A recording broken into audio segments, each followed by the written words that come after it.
Aturan baru dalam penggunaan transportasi di DKI Jakarta diterapkan dalam perpanjangan PPKM level 4, termasuk kembali menerapkan ganjil genap di ruas jalan di DKI Jakarta mulai Kamis 12 Agustus 2021, berlaku sejak pukul 6 pagi sampai pukul 8 malam. Selain itu ada juga pemberlakuan syarat menunjukkan sertifikat vaksin sebagai syarat dari perjalanan. Kita akan bahas bersama dengan Kepala Dinas Perhubungan DKI Jakarta, Syafrin Liputo, dan Dewan Pakar Ikatan Ahli Kesehatan Masyarakat, Hermawan Saputra. Selamat malam Bapak-Bapak.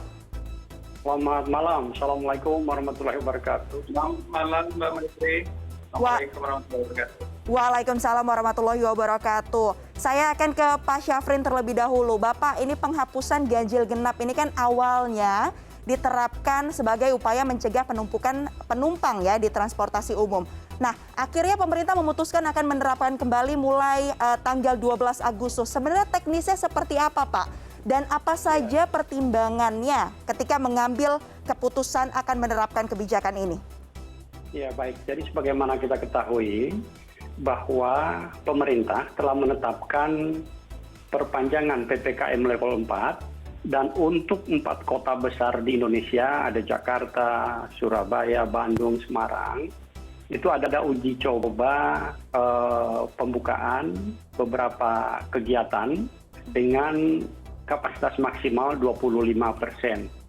Tentu kami langsung melakukan evaluasi 3 pilar dari Dinas Perhubungan, Pemprov DKI Jakarta, kemudian kepolisian, dan juga dari Kodam Jaya, di mana pola penyekatan yang kami laksanakan sebelumnya pada 100 lokasi di wilayah hukum Polda Metro Jaya, dengan pelaksanaan PPKM level 4 yang baru ini dari tanggal 10 sampai dengan 16 Agustus, itu menjadi kurang efektif. Sehingga dicari cara agar pengendalian mobilitas pada masa PPKM level 4 dengan beberapa uji coba pembukaan kegiatan itu lebih efektif, efisien, sehingga pelaksanaan PPKM level 4 dengan uji coba tadi tetap dilaksanakan dengan baik. Di sisi lain, di sisi hilir kami tetap melakukan pengendalian mobilitas. Disepakati ada 4 cara untuk pengendalian mobilitas tadi. Yang pertama adalah dengan sistem ganjil genap diterapkan pada 8 ruas jalan panjang waktu jam 6 sampai dengan jam 20.00. Kemudian ada yang kedua adalah pengendalian dengan sistem patroli. Ini dilakukan pada 20 kawasan sepanjang 24 jam, sepanjang hari. Yang ketiga, melihat perkembangan situasi lapangan dengan menerapkan sistem rekayasa lalu lintas. Tentu untuk sistem ganjil genap, sebagaimana kita ketahui sebelumnya DKI sesuai dengan Peraturan Gubernur nomor 88 tahun 2019 telah menerapkan ganjil genap pada 25 ruas jalan. Nah, pelaksanaan PPKM level 4 ini tentu tujuannya berbeda. Karena kami ingin mengendalikan mobilitas masyarakat, kita masih melaksanakan PPKM level 4, ada pembatasan-pembatasan, sehingga di sisi hulu ada pengaturan melalui STRP, Surat Tanda Registrasi Pekerja.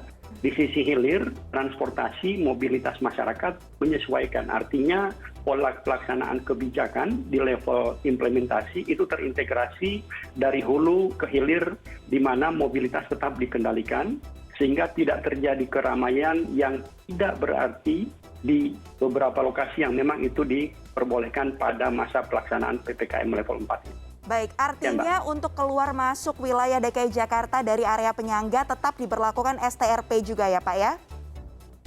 Ya, STRP tetap, tetapi pelaksanaannya jika sebelumnya pemeriksaan STRP itu pada 100 titik penyekatan, maka sekarang STRP itu menjadi kendali di masing-masing perkantoran, di mana pekerjanya pada saat dilakukan sidak oleh tim gabungan Pemprov DKI, kepolisian, dan Kodam. Salah satunya yang bisa saja ditanyakan adalah apakah pekerjanya sudah dilengkapi dengan STRP. Karena di masa PPKM level 4 ini ada beberapa pelonggaran, tetapi tetap untuk sektor non-esensial itu wajib WFH 100%. Sehingga di sisi hulu itu dilaksanakan, di hilir kami dari sisi transportasi itu melakukan pengendalian mobilitas. Baik, saya harus menegaskan karena tadi Pak Syafrin sempat sebutkan bahwa ini akan masuk ke masa uji coba. Berarti ini akan masuk masa uji coba atau benar-benar mulai Kamis 12 Agustus diterapkan sesuai dengan sanksi yang ada. Nah, apa saja Pak? Kalau memang ada sanksinya nanti sanksi apa yang akan diberikan kepada para pelanggar selama mulai dari Kamis ini? Ya, baik. Yang saya maksud uji coba adalah uji coba pembukaan beberapa kegiatan. Seperti contoh mal dibuka dengan kapasitas maksimal 25% di masa PPKM level 4 tanggal 10 sampai 16 Agustus. Oke. Nah, melihat pola ini tentu penyekatan yang dilakukan itu menjadi kurang efektif. Karena kontrol di lapangan itu menjadi sulit begitu orang datang masuk penyekatan ditanya mau kemana Pak? Kami mau ke mal. Ini sulit karena sebelumnya jika yang melakukan pengaturan adalah esensial kritikal wajib dengan STRP. Siapapun yang masuk kita akan tanya STRP benar tidak mereka kerja. Tapi begitu orang ke mal, nah ini diperbolehkan masa uji coba sampai dengan 16 Agustus sehingga pola penyekatannya menjadi kurang efektif. Oleh sebab itu pola pengendalian mobilitas dirubah dengan 3 pola yang kami laksanakan. Yang tadi disebutkan ya Pak ya? Mulai tanggal 12 sampai dengan 16 ini ganjil genap diberlakukan, patroli dilakukan, kemudian monitoring terhadap sistem rekayasa lalu lintas pada pusat-pusat kegiatan yang jika di sana terjadi kepadatan. Sanksinya nanti seperti apa Pak? Contoh terjadi kepadatan di Tanah Abang, beberapa waktu yang lalu pada masa pelaksanaan PPKM Mikro, begitu ada kepadatan di Tanah Abang, kami, kepolisian, Pemprov DKI Jakarta, dan TNI itu melakukan penutupan. Penutupan jalan, rekayasa lalu lintas dilakukan, sehingga keramaian di Tanah Abang itu langsung bisa terurai. Nah ini yang pola ketiga yang akan dilaksanakan, tetapi mulainya itu pada tanggal 12 besok, hari Kamis, sampai dengan tanggal 16 Agustus. Jadi pelaksanaannya untuk ganjil genap ada 8 ruas jalan selama waktu jam 6 sampai dengan jam 20.00. Berarti artinya sanksinya juga nanti akan diterapkan seperti bagaimana ketika ganjil genap sebelumnya diberlakukan di 25 ruas jalan sebelum adanya pandemi. Saya akan ke Pak Hermawan. Untuk sanksinya, singkat saja Pak, silakan. Tentu berbeda. Kita sekarang melaksanakan PPKM level 4 dalam rangka pengendalian mobilitas. Bukan dalam rangka terjadi shifting dari kendaraan pribadi ke angkutan umum. Jadi sanksinya adalah begitu ada yang akan masuk ke kawasan ganjil genap, itu petugas lapangan akan minta yang bersangkutan jika dia tanggalnya ganjil masuk dengan nomor genap, di nomor akhirnya genap, maka kendaraan yang tersebut itu akan dilakukan putar balik oleh petugas di lapangan. Baik, itu berarti sanksinya ya. Jadi kalau nanti tidak sesuai dengan plat nomornya artinya harus putar balik. Saya akan ke Pak Hermawan. Pak Hermawan, dari keilmuan Anda, bagaimana Anda memandang aturan ganjil genap ini? Jika kita bandingkan dengan penyekatan yang sebelumnya dilakukan di 100 titik, sebenarnya seberapa efektif nanti ganjil genap ini akan bisa menekan laju penyebaran virus corona? Baik, Mbak Mevri, jadi sebelum dibandingkan dengan penyekatan, terlebih dahulu kita soroti ganjil genap ini ya. Sebenarnya ini bukan hal yang baru. Dengan Pak Syafrin Liputo sendiri kita sudah pernah nih dalam satu forum atau beberapa kali bahkan di media juga membahas ganjil genap. Paling tidak selama pandemi COVID sudah berlangsung di DKI Jakarta, itu ada 2 kali pemerintah melakukan uji coba ganjil genap ini sebagai sebuah upaya mengantisipasi mobilitas. Dan dua-duanya tidak efektif, kejadian yang dulu ya, karena terjadi kenaikan kasus dan yang diikuti dengan kenaikan juga volume di sentra-sentra transportasi. Jadi bahwa ada pergeseran dari moda transportasi pribadi ke transportasi umum itu menjadi fakta di masa lalu. Dan itu dari data DKI sendiri, artinya pernah ini dilakukan. Nah sekarang walaupun situasinya beda dalam rangka PPKM yang tetap pertahankan kebijakan ini, tujuan pemerintah boleh-boleh saja tetap untuk membatasi mobilitas, untuk juga mengefektifkan bila dibandingkan dengan penyekatan yang ada. Tetapi secara umum banyak akan sama, bahwa ketika hulu dibuka, perkantoran, pusat-pusat perbelanjaan, pusat-pusat keramaian dibuka, orang tetap akan mencari moda transportasi. kalau memang ganjil genap menjadi halangan untuk penggunaan kendaraan pribadi, orang akan beralih kepada kendaraan atau transportasi publik. Itu hukum dasarnya dan itu terbukti pada waktu-waktu yang lalu. Nah, maka itu sebagai upaya pengendalian mobilitas sebenarnya ada dua saja. Hulunya dibatasi, perkantoran, tempat-tempat keramaian, perbelanjaan dan lain-lain memang dibatasi. Kalau kemarin kan jelas efektif karena ditutup tuh. Yang non esensial kan artinya 100% WFH. Nah, oleh karena itu sebenarnya penggunaan ganjil genap ini sebenarnya memang akan berdampak dua sisi.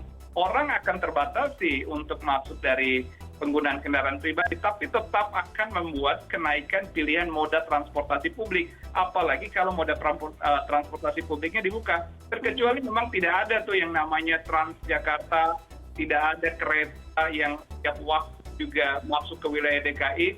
Kalau tidak ada transportasi publik mungkin efektif, tetapi kalau selama itu ada pembatasan pribadi melalui ganjil genap, hanya akan menggeser keramaian. Pola itu sudah terbukti pada waktu-waktu sebelumnya.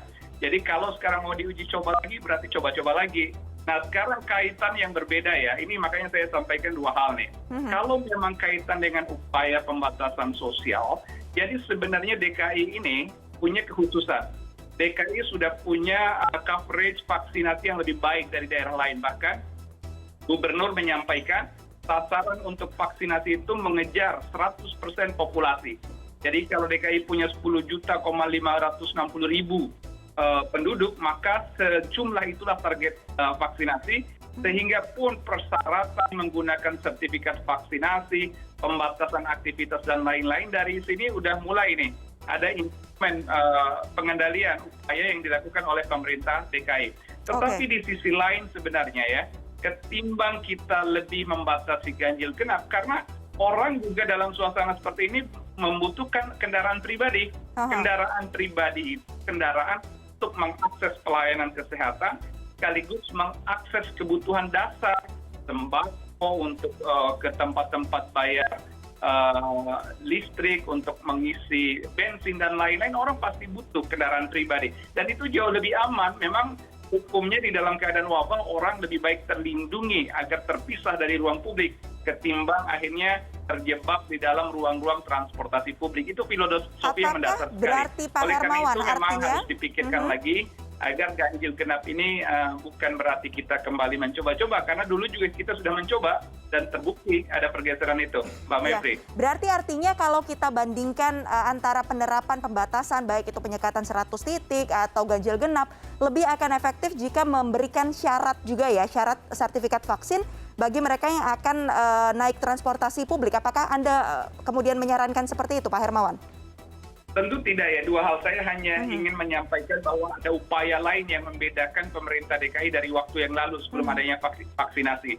Tapi kan ada surat izin untuk masuk kerja tadi yang disebut oleh Pak Syafrin. Nah, tetapi rupanya cara melakukan verifikasi terhadap surat izin masuk kerja ini melalui sidak ya. Sidak yang dimungkinkan dilakukan oleh aparatur ke berbagai sentra perkantoran atau aktivitas kerja. Saya rasa itu juga tidak efektif ya kalau menjadi dan mengandalkan sidak.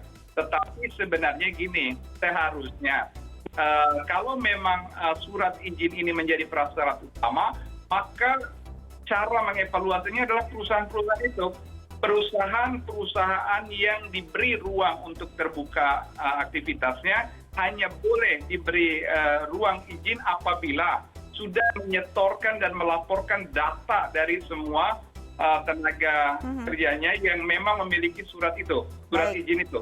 Nah, jadi di situ, tetapi tidak mengandalkan sidak, karena sidak itu pada akhirnya akan mengandalkan kemampuan tenaga yang memang kurang aparatur untuk mengejar 130.000 lebih perusahaan di Jakarta misalnya. Iya, berarti... Jadi tidak akan cukup.